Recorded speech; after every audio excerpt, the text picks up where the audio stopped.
أعوذ بالله من الشيطان الرجيم بسم الله الرحمن الرحيم الحمد لله رب العالمين والصلاة والسلام على رسول الله مولانا محمد مصطفى وعلى آل صحبه وسلم مدد يا الله مدد يا رسول الله مدد يا إفلي الله أما بعد. Ceci étant dit, alors on prend la suite de notre cours de Sira du prophète Mohammed alayhi salatu wassalam. La semaine dernière, non. La dernière fois, on avait vu le statut de Ummi avec les différents sens possibles, donc d'illettré du prophète Mohammed alayhi salatu wassalam. Et justement, pourquoi est-ce que ce statut de Ummi, au final, est un miracle parmi les miracles du prophète Mohammed alayhi, et qu'Allah Azza wa Jal plutôt a accordé au prophète Mohammed alayhi salatu wassalam. Mohim, ceci étant dit, donc on continue aujourd'hui avec une évolution des tensions entre les Koraïchis et les musulmans, euh, où les Koraïchis oscillent au niveau du comportement et des actes entre la corruption et la torture vis-à-vis des musulmans. Commençons. Donc, Bismillah, les Koraïchis commencèrent alors à chercher à parlementer, à explorer d'autres solutions. Ils tentèrent de négocier directement avec le prophète, alayhi salatu wassalam, en lui proposant un compromis. L'une de ces propositions fut une offre consistant à concilier les deux religions en partageant le temps d'adoration.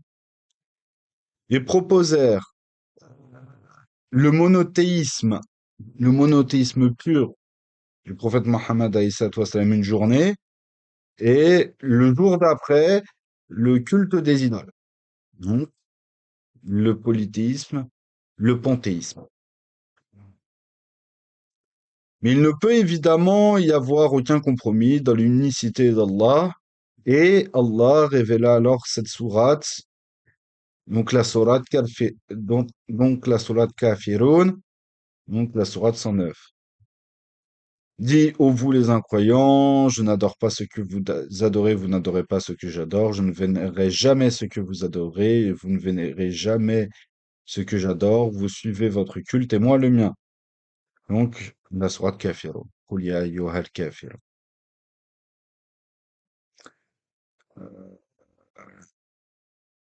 Comme nous l'avons mentionné précédemment, les Qurayshi adoraient Allah et Allah ordonne pourtant au prophète alayhi salatu wassalam de dire: Je n'adore pas ce que vous adorez, car adorer Allah par le biais d'intermédiaires et du polythéisme, donc du shirk, ce qui invalide l'adoration dans son intégralité.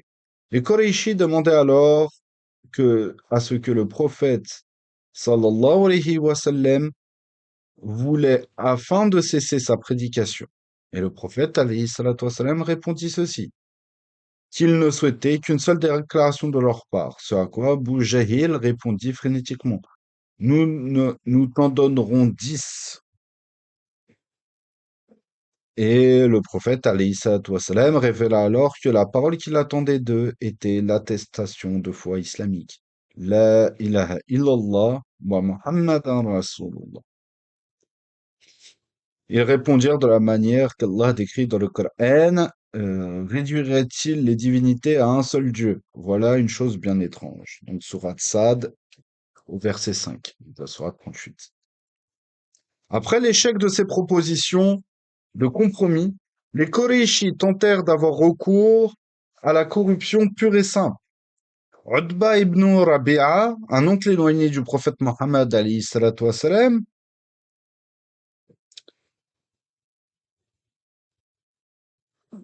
il approcha au nom de Koresh et lui dit: Mon neveu, tu connais ta lignée et ton statut.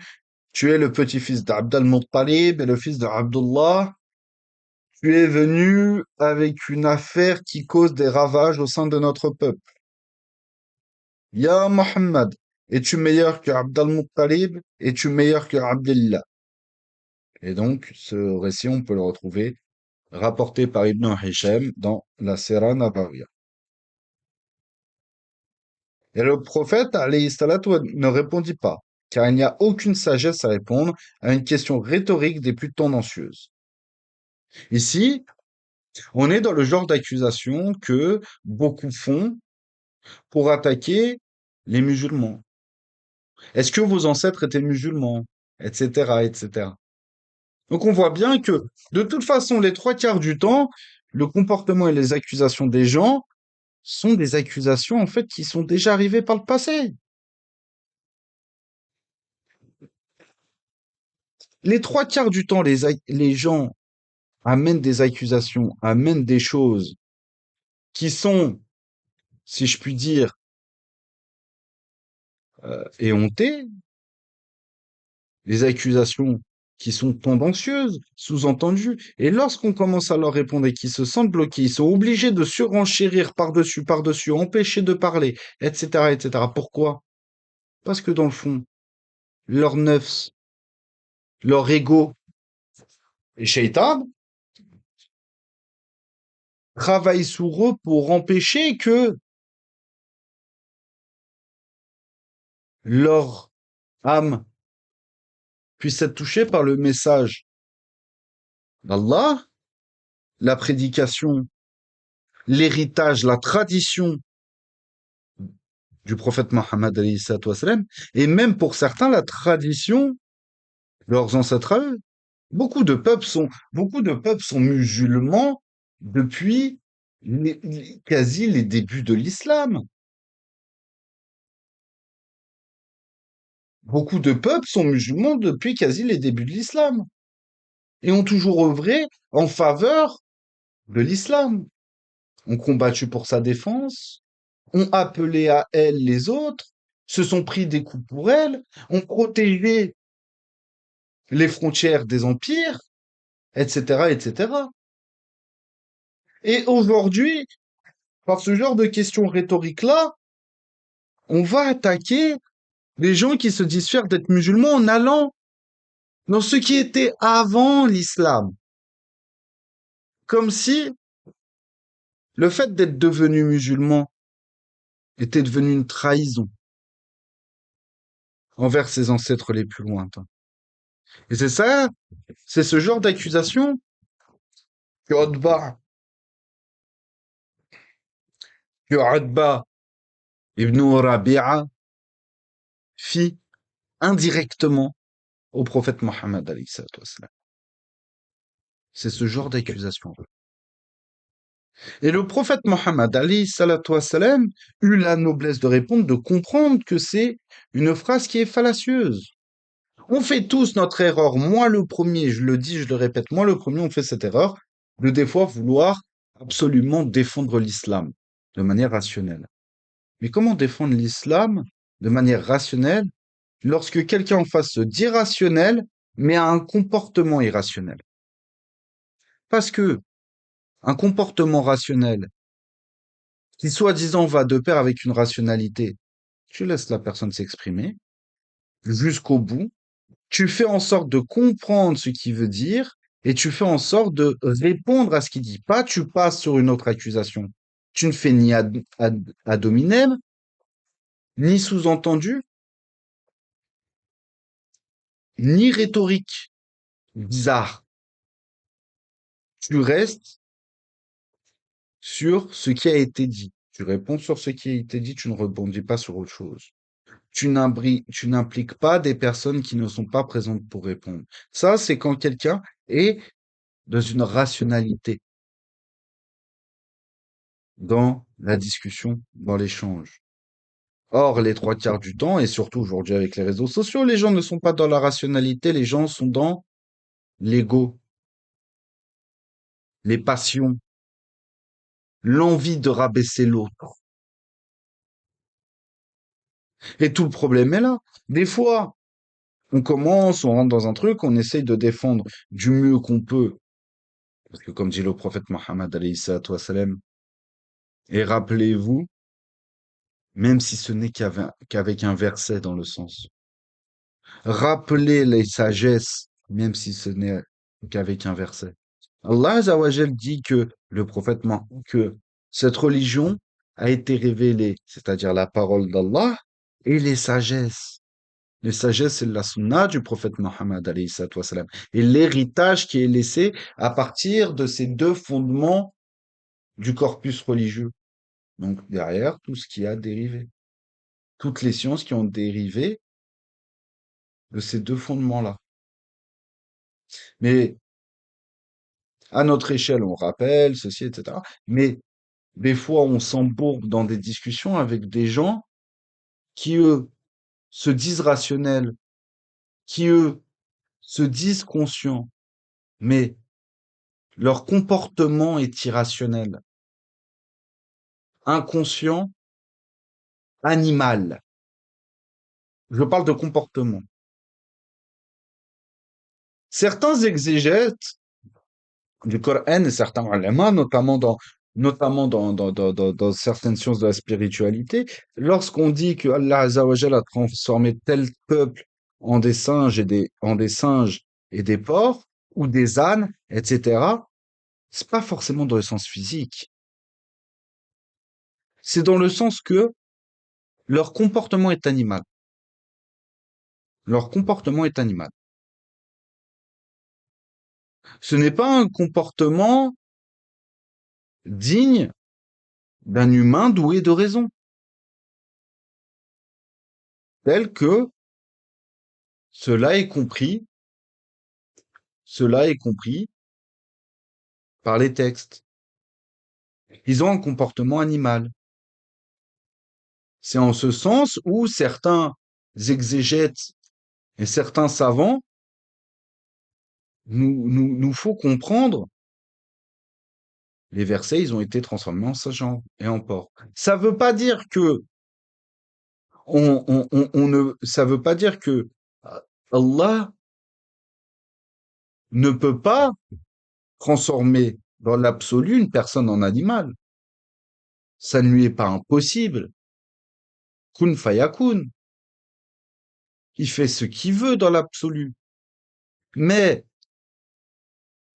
des fois, les gens n'ont pas besoin d'avoir,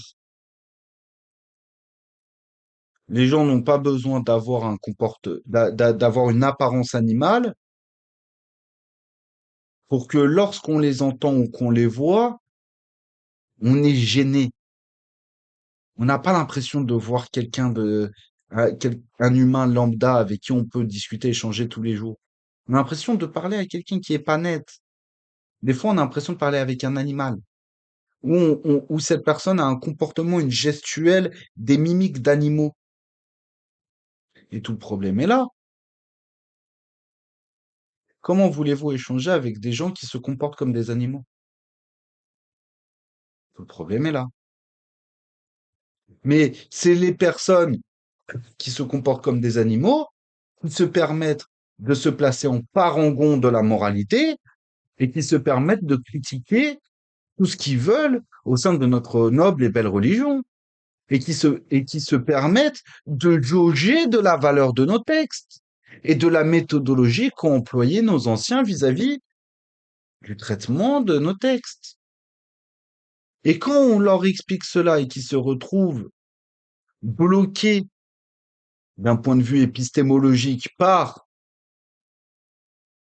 la compréhension qu'ils ont des textes, ils se retrouvent à faire de la dominem, ils se retrouvent à faire des attaques personnelles, à juger de la vie personnelle de chacun, plutôt que de rentrer dans la question ici épistémologique ou la question juridique. Et tout le problème est là. Ces gens-là ne sont pas aptes à discuter tranquillement et sereinement avec nous. Je dis pas forcément à devenir un musulman. Allah Azzawajal décide de qui sera musulman, de qui ne le sera pas. Ça, faut qu'on arrête de se faire le fantasme, de se dire parce que on discute, on fait un débat avec quelqu'un ou on fait da'wah, que c'est les paroles qu'on va avoir, les arguments qu'on va avoir qui vont faire en sorte que la personne sera convaincue par l'islam et se convertira. Faut pas oublier que c'est Allah qui décide qui sera musulman, qui ne le sera pas, et de la manière dont il va rentrer dans l'islam.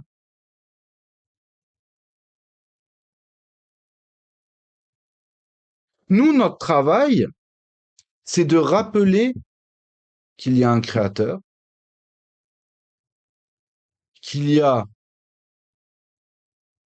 Mohammed alayhi salatu wassalam qui a été envoyé comme dernier des prophètes, qu'on devra, qu'on a une vie sur laquelle on sera jugé avec des actes, des comportements, et que c'est l'adoration, la demande de miséricorde envers ce créateur unique, et seulement après les actes que l'on fait, qui nous mènera au paradis ou en enfer.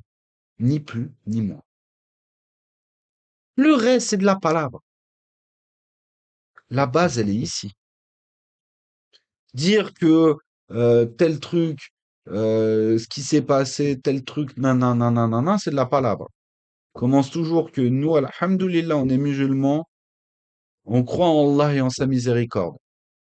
On croit que le prophète Mohammed alayhi salatu wassalam est le dernier des prophètes, celui qui clôt la prophétie qui a été envoyée par Allah Azzawajal, qui est venu pour rappeler de n'adorer qu'Allah Azzawajal et de chercher sa miséricorde. Une fois que tu as compris cela, là, on va t'expliquer comment pratiquer et comment pratiquer ta religion. Mais tant que tu n'acceptes pas ces idées fondamentales-là, t'auras beau connaître le Coran par cœur, t'auras beau faire toutes les prières obligatoires, surrogatoires que tu veux, tous les zikrs que tu veux, etc. Tant que tu ne comprends pas que c'est ta croyance sincère en Allah Azzawajal et ton espoir en sa miséricorde et ta crainte de le désobéir et le fait que le prophète Mohammed alayhi salatu wassalam, a été envoyé avec cette tradition-là pour nous rappeler cela, t'auras beau faire tout ce que tu veux, ça ne marchera pas, hein. C'est ça la base. Continuons.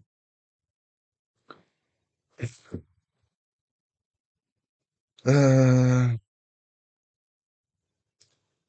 D'ailleurs, dernier point, plus tard, le prophète Mohammed alayhi salatu wassalam, dans un récit qu'il nous transmet dans sa tradition, donc sa sunna, il nous rappelle l'origine de sa noble lignée. Sauf que la différence entre, comme on le dit, Adba ibn Rabi'a et comme on le dit le prophète Mohammed alayhi salatu wassalam, c'est que le prophète Mohammed alayhi salatu wassalam ne dit ça que dans le sens que il voulait justement rappeler, comme l'expliquent toujours certains savants de la Sira ou certains savants dans les sciences spirituelles, nous expliquent que le prophète Mohammed alayhi salatu wassalam ne peut pas venir d'une lignée qui a été touchée par l'impureté, que ce soit de la fornication et même de l'impureté, et même certains vont même encore plus loin en disant que son lignage, notamment son nasab paternel, n'a pas pu être une seule fois touché par l'impureté spirituelle, l'associationnisme ou le shirk. D'ailleurs, certains rapportent que Abd al-Muttalib et d'autres son père ont toujours mentionné Allah. Ce n'était peut-être pas la croyance d'Ibrahim à proprement dit, donc le monothéisme pur d'Ibrahim à proprement dit, mais certains tentent à dire que ni Abd al-Muttalib, ni Abdullah, ni beaucoup parmi le lignage direct du prophète Mohammed alayhi salatu wassalam, ont adoré directement les idoles.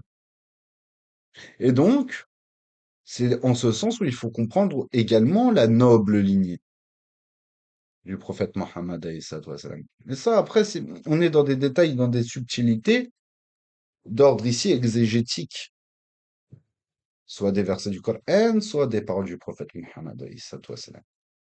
Si on est dans l'ordre de la subtilité. Mais on peut le comprendre de plusieurs manières. Le pourquoi du comment est-ce que le prophète Mohammed alayhi salatu wassalam rappelle sa noble lignée. En tout cas, ce dont on est certain, c'est que même lorsque le prophète Mohammed alayhi salatu wassalam rappelait la noblesse de son lignage, de ses ancêtres, de son nasab, ce n'a jamais été dans le but de rabaisser le lignage des autres et la lignée des autres. Ça a toujours été dans un but de mettre à l'honneur la chance qu'il avait, enfin, la chance et le destin positif que lui a donné Allah Azzawajal d'être né dans une lignée comme ceci. Mohim, continuons. Donc, Utba poursuivit alors en disant, nous n'avons jamais vu un jeune homme aussi prometteur que toi faire volte-face aussi soudainement et causer autant de tort à notre peuple. Les Arabes se moquent de nous. Tu crées la division. Et nous sommes au bord de la guerre civile. Nous avons toutefois un certain nombre de suggestions qui pourraient t'intéresser. Si c'est l'argent que tu cherches, alors les Koraïchites m'ont dévolu le pouvoir de t'offrir plus d'argent que n'importe lequel d'entre nous, et tu seras le plus riche des Arabes. Si c'est le pouvoir que tu veux, alors nous ferons de toi notre roi. Et si ce sont les femmes qui t'intéressent, choisis celle que tu veux, nous ferons en sorte qu'elle t'épouse. Enfin, si tu penses être malade, nous engagerons des médecins pour te guérir. Incarnant le respect et la sagesse authentique, le prophète, alayhi salatu wassalam, attendit qu'il ait terminé son propos et demanda: En as-tu fini, ô Abul Walid? Utba répondit par l'affirmative. Et le prophète, alayhi salatu wassalam, dit simplement: Désormais écoute-moi. Il récita alors les versets suivants. Je recherche refuge auprès d'Allah contre Satan le maudit. Au nom d'Allah, le clément, le très miséricordieux. Amin. Le Coran est une révélation du tout miséricordieux, du très miséricordieux. Un livre aux versets clairement exposés, sous forme d'une récitation en langue arabe, destinée à des hommes capables de le méditer.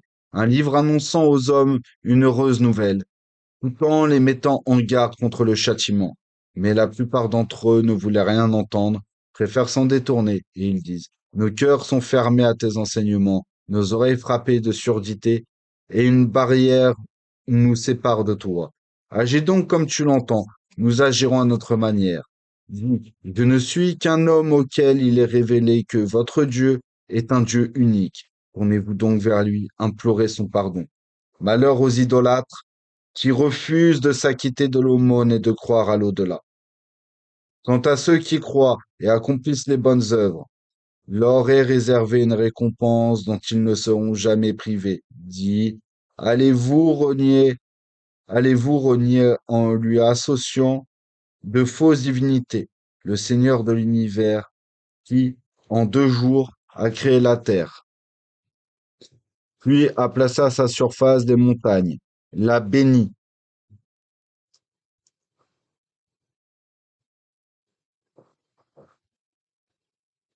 Et juste souvent dans le Coran, et même ici, c'est traduit enfin le sens approché en français, mais jour en fait avec un J majuscule, car il ne fait pas référence aux périodes de 24 heures.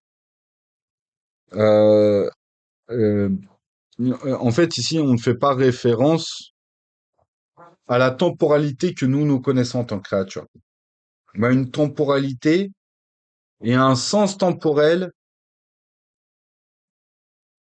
on va dire euh, dont seul Allah a la temporalité, a la connaissance profonde de cette temporalité. C'est, on va dire, une temporalité euh, imagée. D'ailleurs, plusieurs fois dans le Coran ou dans la Sunna, il fait allusion à ceci. euh, un jour qui valera tant de jours. Un jour qui valera tant de jours. C'est parce qu'on est dans une temporalité qui n'est pas palpable, qui n'est pas tangible pour nous. Un jour peut valoir un coup tant de jours, un coup peut. d'autres fois tant d'années, etc., etc. On est dans un temps qui est au-delà de toute, euh, au-delà de toute projection humaine.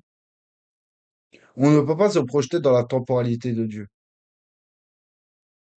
Pourquoi? Parce que Allah a un impact sur le temps sans être dans le temps. Puisqu'on ne peut pas allier Allah avec sa création.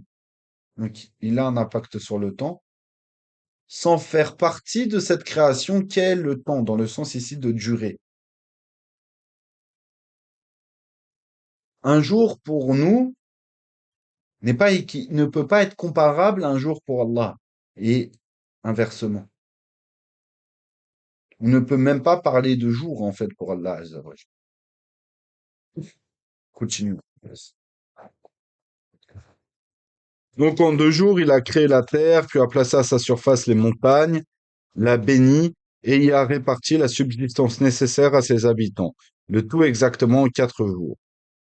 Et toujours en majuscule, avec un G majuscule. En réponse à ceux qui t'interrogeaient à ce sujet, puis il a procédé à la création du ciel, qui n'était alors que fumée, en lui disant ainsi qu'à la terre, soumettez-vous de gré ou de force. Ils disent, nous nous soumettrons de notre plein gré. Il en fit 7 cieux en 2 jours, soumettant chaque ciel à des lois particulières. Nous avons paré le ciel le plus proche d'astres lumineux par lesquels nous le protégerons, par lequel nous le protégeons. Tel est l'ordre établi par le Tout-Puissant, l'Omniscient. S'ils s'obstinent à rechercher la foi, dis-leur, je vous mets en garde contre un châtiment semblable à celui qui a foudroyé les Ad et les Thamoud. Surat Fussilat, versets 1 à 12. Donc les versets qu'on vient de lire. Avant cette conversation, et comme la plupart des Koreishi, Utba n'avait jamais véritablement écouté le Coran avec attention. Tandis que le prophète, alayhi salatu wassalam, continua à réciter, l'expression de Utba changea ainsi progressivement. Et alors que la puissance et le tempo de la récitation s'intensifiaient, son cœur se mit à palpiter, et de plus en plus fort, jusqu'à ce que le prophète, alayhi salatu wassalam, monte en crescendo avec ce verset. S'ils s'obstinent à rejeter la foi, dis-leur, je vous mets en garde contre un châtiment semblable à celui qui a foudroyé les Had et les Thamoud, sourate 41 au verset 12. À ce moment-là, Radba fut incapable de supporter d'en entendre plus et se leva d'un bond en mettant de force sa main sur la bouche bénie du prophète, alayhi salatu wassalam, et en l'implorant, je te supplie par Allah, par les droits que j'ai sur toi en tant que parent de sang, d'arrêter et de ne pas envoyer ce châtiment. Il se retourna alors, courut vers le groupe de Koreishi, d'où il venait, leur dit, écoutez-moi, laissez cet homme tranquille, car j'ai entendu de lui des paroles que je n'avais jamais entendues auparavant. Je n'ai pu en comprendre la totalité. Donc ici, ce qu'il faut comprendre, c'est que ce n'était pas la première fois que les Koreishi affirmaient ne pas comprendre l'intégralité du Coran. Certains érudits expliquent que ces réflexions étaient dues à certains mots compliqués. Mais en réalité, les mots utilisés n'étaient pas particulièrement complexes. C'était plutôt leur enracinement dans leur système d'adoration qui obscurcissait leur compréhension de la vérité pure et immaculée. Donc en fait, en soi, ce n'est pas tant les termes qui étaient compliqués, puisque c'était une langue qu'ils maîtrisaient. Peut-être anoblie. Par exemple, nous, qui avons l'habitude de nous exprimer en français, qui avons l'habitude de nous exprimer en français, qui comprenons assez bien le français, etc. Lorsqu'on lit ou qu'on entend quelqu'un parler dans un langage très soutenu, très noble, une manière de s'exprimer très noble, très élevée, des fois, on est impacté d'une certaine manière par les termes qui sont utilisés, qu'on ne comprend pas. On ne prend, on- Nous n'avons pas la portée sociale et spirituelle de ces termes-là. Pourquoi? Parce que nous ne sommes pas dans le même contexte, dans le même contexte historique, dans le même contexte sociologique, dans le même contexte spirituel. Nous sommes plutôt des gens qui sommes matérialistes aujourd'hui. Faut pas qu'on se voile la face.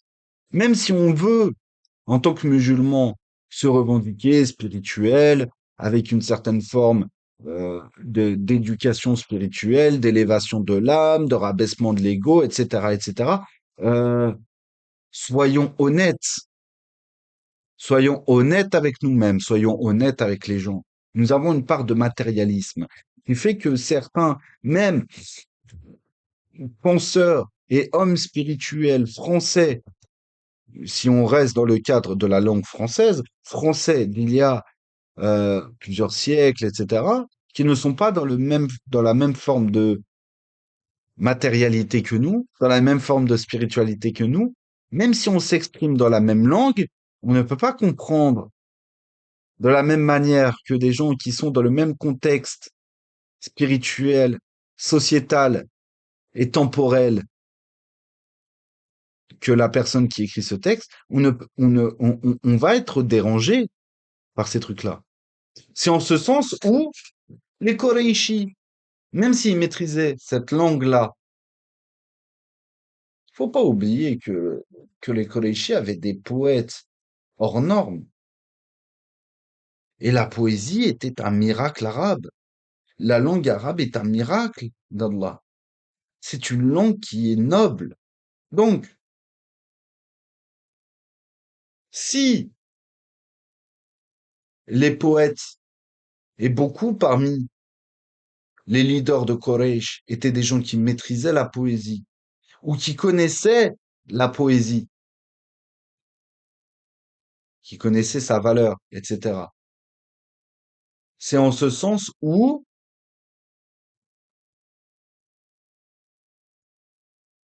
les leaders Qurayshi qui disent j'ai entendu des paroles dont je n'arrive pas à entendre le sens, c'est pas ils ne comprenaient pas. En tout cas, c'est le positionnement de certains éléments. C'est pas qu'ils ne comprenaient pas. C'est que leur nature, leur mode de vie, leur spiritualité les bloquait dans la compréhension de ces valeurs, de certaines valeurs du Coran. Et c'est en ce sens où, comme on le verra plus tard, c'est en ce sens où il y a sur les Quraysh un avant et un après bataille de Badr. Et ça, on le verra après.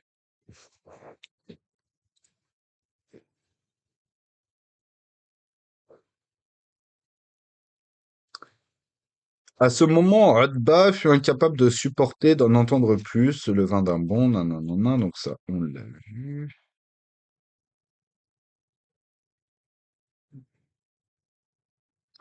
Mais il prendra l'importance dans le monde. Donc, si les Arabes se débarrassent de lui à notre place, nous aurons les mains propres. Mais s'il est victorieux sur les Arabes, alors par Allah, sa victoire sera la nôtre, et son pouvoir sera le nôtre. Donc, rapporté toujours par Ibn Hisham dans la Sira. Les autres Qurayshi rejetèrent néanmoins son conseil et son conseil à ses mots. Donc ils lui répondirent à son conseil par ces mots. Il t'a ensorcelé comme il a ensorcelé tous les autres. Les Qurayshi se tournèrent ensuite vers une nation bien plus expérimentée que la leur en matière de prophétie. Donc bien que les vestiges de la religion d'Ibrahim étaient présents à Mecca, notamment à travers la présence de la Kaaba, les enseignements prophétiques avaient été largement oubliés et le concept de prophétie leur était désormais étranger. Les Juifs et les chrétiens, en revanche, avaient conservé cette notion dans leur culture religieuse. Les enseignements de leurs prophètes avaient été altérés et corrompus. Mais les Ahlul Kitab, c'est-à-dire les gens du livre, donc les adeptes de ceux que l'on nomme les religions abrahamiques aujourd'hui, étaient toujours familiers avec l'idée de prophétie et le rôle d'un prophète ou d'un messager. Deux des pires Qurayshi, donc Aqba ibn Abi Mu'ayth et Nadr ibn al-Harith, se rendirent alors auprès des Juifs de Médine pour leur demander des moyens de prendre en défaut le prophète alayhi salatu wassalam. L'une des instructions fournies par les Juifs était de l'interroger sur les prophètes Ishaq Jacob, Youssouf, ce qui était arrivé à leur famille, et c'est ce que firent les Koreishi. Et Allah révéla en guise de réponse l'intégralité de la sourate Youssouf. À une autre occasion, les Juifs de Médine conseillèrent aux Koreishi de poser 3 questions. Le prophète, alayhi salatu wassalam, ajoutèrent. 3 questions au prophète Mohammed, alayhi salatu wassalam, et ajoutèrent, personne ne peut connaître les réponses à ces 3 questions si ce n'est un vrai prophète. Ce récit-là, l'ensemble de ce récit, est rapporté par Ibn Hitham. Et donc, ces 3 questions étaient celles-ci. Interrogez-le au sujet des gens de la caverne, donc les jeunes hommes qui s'endormirent durant une longue période dans une grotte. Interrogez-le sur l'homme qui parcourut le monde d'est en ouest et dont la vie est désormais légendaire. Interrogez-le sur le ruh, donc l'âme ou l'esprit. Et d'où provient-il? Et le prophète, alayhi salatu wassalam, leur répondit avec un sursaut. Je vous informerai demain de ce sur quoi vous m'avez interrogé. Néanmoins, puisque le prophète, alayhi salatu wassalam, avait toute confiance en le fait qu'Allah azawajal lui répondait, il oublia de dire Inch'Allah, donc par le souhait ou euh, par la volonté d'Allah. Donc, généralement, on le traduit par si Allah le veut. Par conséquent, la révélation des réponses à ces questions ne survint pas le lendemain, mais après 2 longues semaines. Et donc, pendant cette période d'attente, les Koreishi ne manquèrent pas de tourner en ridicule le prophète alayhi salatu wassalam. La révélation n'étant pas survenue le lendemain, comme il le leur avait promis, il le provoqua à ces mots. Mohammed nous a promis une réponse pour le lendemain. 2 semaines se sont écoulées et il ne nous a toujours informé de rien. Rapporté par Ibn Kathir.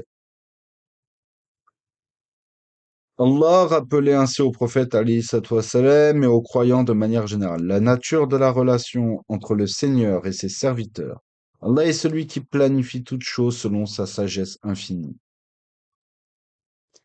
Il convient ici de noter que le fait d'être qualifié de serviteur d'Allah est le plus haut éloge le plus haut éloge qui puisse exister, et non une remarque désobligeante, car dans le Coran, Allah désigne ainsi le prophète Muhammad alayhi salatu wassalam, à 5 reprises comme son serviteur. Lorsque le serviteur d'Allah s'est levé pour l'invoquer, ils ont failli se jeter sur lui. Surat Al-Jinn, c'est-à-dire surat 72, verset 19. Gloire à celui qui, de nuit, fit voyager son serviteur. Surat Al-Isra, surat 17, verset 1. Béni soit celui qui a révélé à son serviteur le livre permettant de discerner le vrai du faux, afin qu'il avertisse l'humanité. Surat Al-Furqan, surat 25, verset 1. Louange à Allah qui a révélé à son serviteur le Coran, le livre qui par grâce ne s'écarte jamais de la vérité. Surat Al-Kahf, 18, verset 1. C'est c'est lui qui révèle à son serviteur des versets parfaitement clairs afin de vous tirer des ténèbres vers la lumière. Surat Al-Hadid, donc Surat 57, verset 9. Il n'y a en effet pas plus grand honneur que d'être un adorateur et un serviteur d'Allah. Allah révéla enfin plusieurs versets coraniques en réponse aux 3 questions mentionnées plus haut. Ces versets fournissent notamment des détails sur les gens de la caverne que les Juifs eux-mêmes ne connaissaient pas. Et Allah identifia l'homme aux célèbres expéditions comme étant Zulkarnain. Donc, Zulkarnain, ce qu'il faut comprendre, c'est que certains pensent que c'est Alexandre le Grand, d'autres pensent que c'était d'autres, mais cette idée serait fausse, car Alexandre le Grand était reconnu comme étant un païen, qui fut éduqué sous la houlette du philosophe Aristote. Il semble qu'il n'ait pas été identifié dans les sources occidentales et il existe une divergence d'opinion parmi les ulémas au sujet de son statut de prophète ou de simple roi. Certains tentent à dire que Aristote serait un prophète, mais rien au niveau, on va dire, de ce qui est défini dans notre croyance comme étant l'application d'un prophète ne pourrait être imputé à Aristote. Allah Warlem, parce que de toute façon, la description qu'on a d'Aristote vient des gens de son époque et de ceux qui se revendiquent de sa pensée. Donc, nous n'avons pas de sources qui peuvent affirmer, qui peuvent infirmer, donc aller à l'encontre, ou confirmer, aller dans le sens de ce que je viens de vous dire. Donc, on ne peut pas affirmer dans l'absolu qu'il était prophète, on ne peut pas affirmer dans l'absolu qu'il ne l'était pas. Mais, de par ce que l'on sait et de par l'héritage qui est laissé, le fait de dire qu'il n'était pas prophète mais philosophe est meilleur.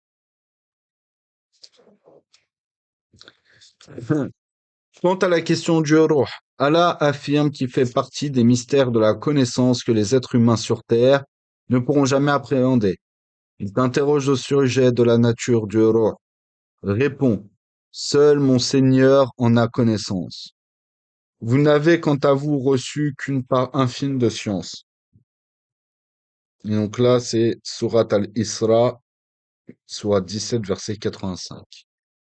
Les Juifs savaient en effet que personne ne peut obtenir la connaissance du ruh et qu'il s'agit donc d'une question piège placée aux côtés de deux questions authentiques dans le but, pensait-il, de démasquer le prophète alayhi salatu wassalam. Les Koreishi ne se laissèrent toutefois pas décourager par leur mésaventure et intensifièrent leur persécution en commençant par torturer physiquement les compagnons. Un jour, Saïd ibn Jubair interrogea Ibn Abbas sur l'étendue de ces brimades physiques, ce à quoi ce dernier répondit. Au cours des premiers temps de l'islam, les croyants furent torturés avec une telle sévérité qu'ils furent privés de nourriture et d'eau au point qu'ils ne pouvaient même pas se tenir droit en position assise. Ils furent ainsi torturés jusqu'à ce qu'on leur demande Al-Lat et Al-Uzza sont-elles vos divinités? Et ils répondirent par l'affirmative. Donc Al-Lat et Al-Uzza et Manat étaient les trois principales déesses adorées par les Koreishi. Elles étaient également désignées comme les filles d'Allah. Allahu Musta'an. Astaghfirullah.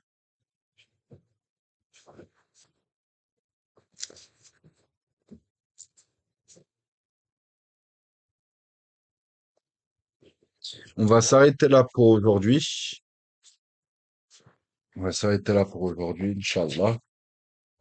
Parce que le chapitre sera long la semaine prochaine.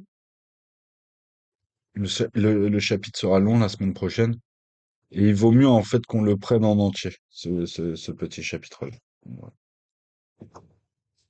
سبحانك اللهم وبحمدك أشهد أن لا إله إلا أنت أستغفر الله وأتوب إليك بسم الله الرحمن الرحيم والعصر إن الإنسان لفي خسر إلا الذين آمنوا وعملوا الصالحات وتواصوا بالحق وتواصوا بالصبر اللهم صل على سيدنا محمد عدد ما في الله صلاة دائمة بدوام ملك الله سبحان ربك بعزة ما يصفون وسلام على المرسلين والحمد لله رب العالمين الفاتحة